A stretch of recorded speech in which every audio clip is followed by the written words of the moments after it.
Stressful life, anxiety, stress, over thinking खूप वाढले. So क्रिस्टलमुळं हे आपल्याला कामनेस मिळतो का? खूप जास्त. मेन काय होतं, आता आपण सारखं म्हणतो की आपण एनर्जी बिंग्स होतो, आपली व्हायब्रेशन्स आहेत. जेव्हा आपण स्ट्रेसमध्ये असतो, जेव्हा कुठल्याही ताणतणावाखाली असतो, रागात असतो, कुठल्याही निगेटिव्ह इमोशनमध्ये असतो, तेव्हा आपलं हे ग्राउंडिंग किंवा अर्थिंग ज्याला म्हणतो ना, ते अर्थिंग बिघडतं. आपली व्हायब्रेशन डिस्टर्ब होतात आणि एकदा ग्राउंडिंग डिस्टर्ब झालं की आपली सद्सद्विवेक बुद्धी पण डिस्टर्ब होते. आपण योग्य निर्णय नाही घेऊ शकत. क्रिस्टल्स काय करतात, अँकरचं काम करतात, डिस्ट्रॅक्शनचं काम करतात.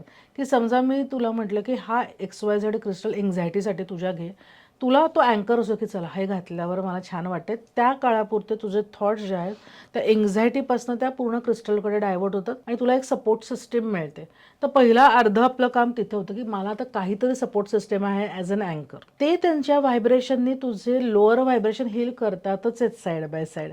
त्यामुळे तुझी जी चलबिचल आहे, रेस्टलेसनेस आहे, भीती आहे, त्या सगळ्या ताणतणावाखालची, ते रिलॅक्स करतायत. त्यामुळे अत्यंत उत्तम स्ट्रेस रिलीज करत असतात.